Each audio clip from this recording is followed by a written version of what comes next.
네, 우리를 위해 십자가를 길게 참으시고 또 부활하신 우리 주님이 우리를 위하여 또 이렇게 예배를 준비하신 줄을 믿음으로 선포하며 나아갑니다. 부활의 기쁨을 날마다 누리며 살아가는 저와 여러분들 되기를 간절히 소망합니다. 용두삼이라는 사자성어를 아시는지 모르겠습니다. 용머리에 뱀의 꼬리. 네, 시작은 창대하나 그 끝은 좀 미약해지는 어떤 이 사자성어가 이렇게 적용된 영화나 드라마를 보신 적이 있을지 모르겠습니다. 최근에 이런 영화나 드라마들이 넷플릭스, 어떤 OTT 이런 것들을 통해서 많이 보여지고 있는데요. 앞부분에서는 와, 이런 내용을 어떻게 풀어가려고 하지? 하면서 막 감탄을 하면서 보게 되다가 뒤로 가면서 점점 그래서 갑자기 행복하게 살았답니다 라고 이야기가 마무리된다면은 이 도대체 여태까지 읽었었던 많은 떡밥들은 어떻게 된 것이며 이 이야기들은 도대체 무슨 의미가 있지라는 생각을 하게 되는 것 같습니다. 그래서 영화뿐만 아니라 드라마, 소설, 어떤 이야기들에는 기승전결이 꼭 필요하고 중요합니다. 주님께서 부활하신 이야기의 기승전결을 좀 살펴보면 다음과 같습니다. 예수님께서 이 땅에 몸을 입고 태어나셨습니다. 그리고 제자들을 부르시고 공생의 사역을 하셨습니다. 그리고 십자가를 지고 돌아가셨습니다. 3일 만에 부활하셨습니다. 이 내용들을 모두 종합하게 되면은 예수님께서 부활하셨다라는 부활 이야기의 전체 시놉시스가 완성됩니다. 이 기승전결은 부활 이야기의 기승전결이라고 했을 땐 정말 완벽한 기승전결이 되는 것 같습니다. 그리고 성경에서 말하고자 하는 내용이 예수님께서 부활하셨습니다라는 내용이라면 이 기승전결은 더할 나위 없이 되게 완벽한 기승전결이 되어지는 것 같습니다. 오늘 함께 읽은 사도행전의 본문 말씀은 누가복음을 이어서 쓰여진 이야기입니다. 누가복음의 이야기가 부활을 위한 이야기, 예수님의 삶 전반적인 것들을 쭉 조명하고 부활하신 것까지 이야기를 마무리 지었었다면 이제 복음 이야기를 잘 마치고 새로운 이야기를 이어나가기 위해 어떤 쿠키 영상처럼 등장하는 것이 오늘 사도행전의 본문입니다.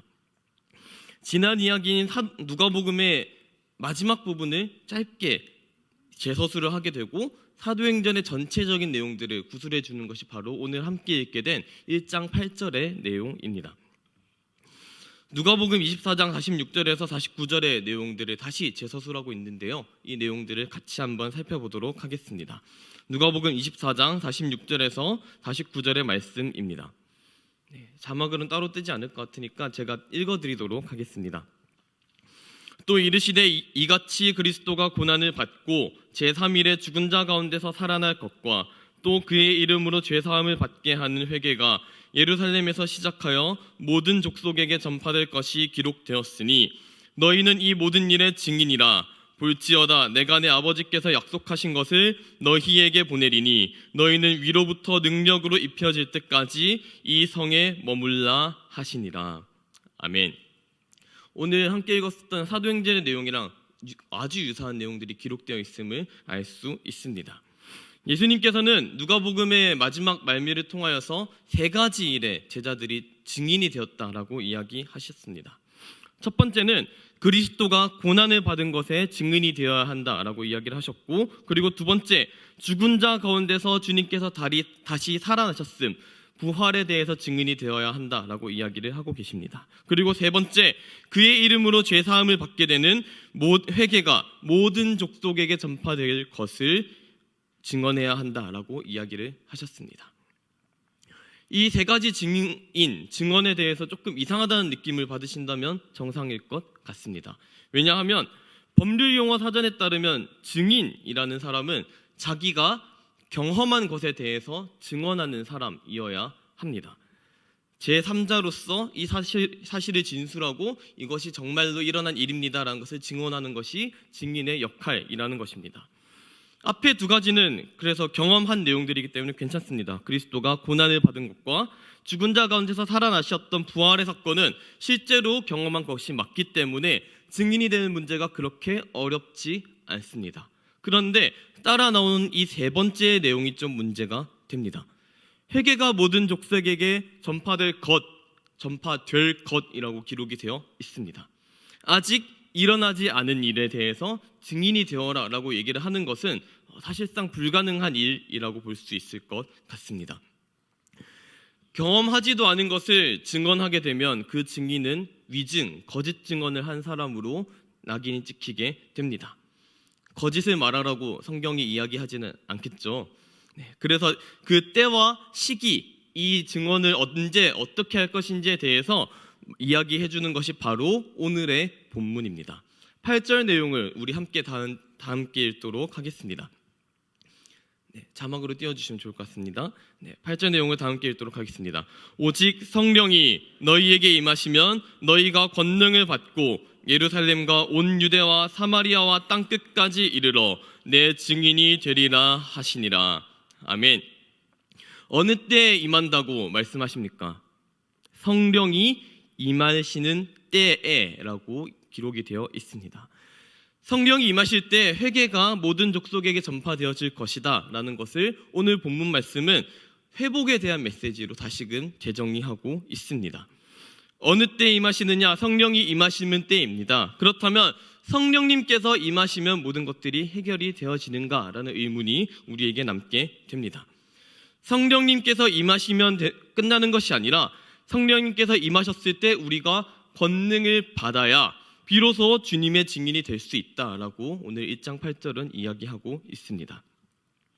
성령 충만하시고 성령님의 권능을 받아 힘입어 부활하신 주님의 증인으로 살아가는 저와 여러분들 되시기를 주님의 이름으로 축원드립니다. 그런데 여기서 또 한 가지의 문제가 발생하게 됩니다.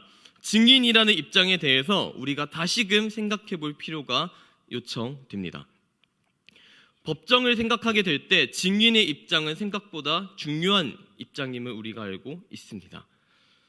피고나 원고에 대한 사실을 서술하는 입장에서 아주 결정적인 역할을 하는 입장이 바로 이 증인의 역할입니다. 다시 말하면 증인은 배심원들에게 피고나 원고의 옳음을 보증하기 위해 증언해야 합니다. 그러기 위해서는 자기가 겪었던 경험에 대해서, 사실에 대해서만 증언하면 됩니다. 증인의 어떠함이 증언에 대해서 효력을 미치지 않습니다.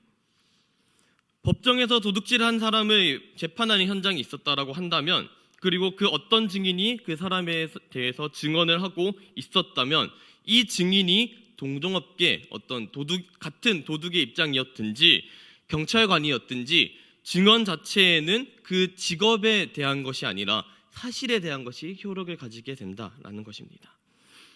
다시 말해 증인이 된다는 것은 되게 단발적인 성격을 가지고 있다는 것입니다. 내가 살인사건에 대해서 증인이 되었다고 해서 앞으로도 계속해서 살인사건의 증인으로 살아가야 한다라고 이야기를 할 수 없다는 것입니다. 저 사람이 도둑질한 것을 봤습니다 라고 증언했기 때문에 날마다 그 사람이 도둑질한 것을 평생토록 계속해서 증언하며 살 필요는 없다라는 것입니다. 증인으로 살아내는 것 자체에서 이미 우리는 어폐를 느껴야만 합니다. 우리가 익숙하게 고백해왔고 증인으로 살아갑시다라고 이야기를 했지만 사실 증인으로 살아가는 것은 우리에게 크게 필요하지 않은 일일 수 있다는 것입니다. 따라서 우리가 부활하신 주님의 증인이 되어야 하는 것까지는 여러분들이 모두 동의를 하실 테니 그 이후 부활하신 주님의 증인으로 살아가는 것이 무엇인지를 반드시 짚고 넘어가야 하겠습니다. 부활하신 주님의 증인으로 산다는 것이 무엇일까요? 우리 머릿속을 스쳐 지나가는 것이 있습니다. 한마디로 요약하면 그런 겁니다. 내 삶을 통해서 부활하신 주님이 나의 증인이 되어지는 삶, 부활하신 주님의 증인이 되어지는 삶, 이런 것들을 우리는 부활하신 주님의 증인으로 살아가는 인생으로 생각합니다. 그리고 그 내용들은 어떤 것일까요? 주님을 따라 살아가는 삶을 채워가는 내용들은 부활하신 주님을 따라 예수님처럼 사는 것, 그리고 예수님 따라서 도덕적이고 십자가를 지고 말씀을 이루기 위하여 책 잡힐 것 없이 흠 잡힐 것 없이 살아가는 것을 우리는 생각하게 됩니다. 이 생각이 드는 것이 사실 당연한 내용입니다. 왜냐하면 사람은 언제 어디서나 자기 스스로를 증언하고 변호하려 하기 때문입니다. 우리는 우리 속에 있는 좀 긍정적이고 좋은 내용들, 어떤 능력으로 부활하신 예수님을 증거하며 살아간다라고 착각하며 살아갑니다. 사실은 그 능력들이 나를 증거하고 있는지도 모른 채 나 스스로, 자기 스스로를 증명하려 애쓰는 과정이 있는지도 모르는 채 그것을 부활하신 주님을 증언한다라고 착각하며 살아가게 됩니다. 그래서 예수님께서는 우리에게 증인된 삶을 살아가라라는 것을 요청하시기 전에 가장 큰 전제를 두셨습니다. 8절의 앞부분을 우리 다시 한번 읽어보겠습니다. 시작. 오직 성령이 너희에게 임하시면, 다시 한번 읽겠습니다. 오직 성령이 너희에게 임하시면, 아멘. 오직 성령이 임하셔야만 비로소 우리가 부활의 증인으로 살 수 있다는 겁니다. 누가 어떻게 성령이 임한 줄을 알 수 있을까요? 사람은 스스로를 변호하고 증명한다라고 제가 말씀을 드렸지만 증인은 스스로를 증언하려고 하지 않습니다. 성령이 임한 사람은 자기를 증언하지 않습니다. 그 좋은 본을 가장 먼저 예수님께서 보여주셨습니다. 겟세마네에서 기도하실 때 있는 척, 강한 척 하지 않으셨습니다. 모두 너무 고통스럽고 힘든 상황을 겪으셨지만 아버지의 뜻이라면 하나님 아버지께서 보여주실 사랑의 증인으로 서셨기에 빌라도에게 신문받고 십자가를 지시는 모든 과정 속에서 단 한 번도 스스로를 증언하시지 않으셨습니다. 성령님이 임하신 이후의 사건으로 무슨 일이 일어나는지 우리는 사도행전을 통해 이미 알고 있습니다. 오순절 다락방에서 가장 먼저 뜨거운 기도가 시작되었습니다. 그리고 그 기도로 의해서 스스로가 찔림을 받고 회개에 이르게 됩니다. 부활의 증인이 된다는 것은 나를 증언하고 나를 증언해왔던, 내가 틀리지 않았음을 이 세상 가운데 증언하려던 인생에서부터 이제 내가 돌이키겠습니다라는 회개에서부터 시작됩니다. 왜냐하면 증인은 스스로를 증언하지 않기 때문입니다. 자기를 증언할 필요가 없어야 비로소 스스로를 증언하기 위해 지어왔던 무수한 나의 죄악들, 나의 부끄러움들을 이제 주님 앞에 낱낱이 고백하고 증언해야 할 것을 스스로 증언할 수 있게 되는 것입니다. 증인 1호로 살았던 사람을 우리는 알고 있습니다. 베드로입니다. 베드로의 인생들 어떻게 생각하시나요? 좋은 제자였다라고 판단이 되실까요? 제자로 살았을 때 아주 아름다웠던 사건들도 있습니다. 물 위를 걸었었던 사건도 있었고 예수님과 함께 동행하며 변화되신 모습을 경험했던 아주 아름다운 모습들도 그에게 있었습니다. 그러나 예수님을 배신하고 도망치고 용서받는 아주 부끄러운 삶들이 이 베드로의 인생에 전반적으로 깔려 있었습니다. 가장 부끄러움이 많은 사람이다라고 이야기를 해도 이상하지 않은 사람이었습니다. 그런데 우리 주님께서는 그 부끄러운 베드로의 인생 전체를 통틀어서 부활의 주님을 증거하는 인생으로 부르셨습니다. 베드로는 부활의 증인으로 살아가기 합당한 인간은 아니었던 것 같습니다. 부활의 증인이 되었지만 그 이후의 삶들을 보았을 때 여전히 실수하고 여전히 스스로를 증언하려고 애썼던 장면들을 우리는 사도행전의 내용을 통해 알 수 있습니다. 그러나 부활하신 주님을 만나기 전에는 자기의 잘못으로부터 도망가고 부인했던 삶을 살았었다면 이제 부활하신 예수님을 증언하는 이 베드로는 그 삶에서 돌이키는데 망설이지 않습니다. 회개하고 부활의 주님을 전하는 첫 번째 사도로서 계속해서 더 나아가는 삶을 살아갑니다. 우리가 보기에는 부끄러운 것도 그리고 우리가 생각하기에는 별로인 것 같은 나의 삶의 자리들도 주님께서 증거로 채택하시고자 하면, 쓰시고자 하면 능력이 됨을 믿으시는 저와 여러분들 되기를 간절히 소망합니다. 부활하신 우리 주님처럼 그 주님을 닮아갔던 베드로처럼 우리 가운데 성령 하나님께서 임재하실 때 우리도 부활의 증인으로 살아가게 될 줄 믿습니다. 우리 삶의 끝까지 주님께서 성령 하나님을 통하여 부활의 증인으로 살아가게 하실 것을 간구하고 도전하는 여기 모인 모든 성도 여러분들 되기를 주님의 이름으로 축원합니다. 그래서 매일을 예수님의 증인답게 살아내는 성령의 능력이 우리에게 날마다 충만하게 채워지는 은혜가 영원토록 함께 있기를 간절히 소망합니다. 매일을 예수님의 증인답게 살아가는 것이 사실 쉽지 않습니다. 감시당하는 것 같고 우리를 숨막히게 하는 것처럼 느껴지기도 합니다. 그러나 증인은 스스로를 증언해서는 안 됩니다. 증인은 우리가 경험했던 것을, 우리 예수님께서 실제로 살아계셨음을, 부활하셨음을, 그리고 그 부활하신 것을 날마다 전하라는 이야기를 우리가 이제 증인된 삶으로 살아내야 한다는 것이 우리에게는 은혜가 되어지며 또 기쁨이 되어진다는 것을 깊이 있게 깨닫게 되는 오늘 부활주일 되기를 간절히 소망합니다. 함께 기도하시겠습니다. 우리를 위해 죽기까지 사랑하신 주님, 다시 살아나셔서 우리에게 부활 소망을 꿈꿀 수 있도록 우리에게 부활해 주시니 감사합니다. 이 시간 말씀을 통하여 부활의 증인으로 살아가는 삶이 무엇인지 들었습니다. 주님, 우리에게는 스스로를 세상 앞에 증명해내고 싶은 마음이 있습니다.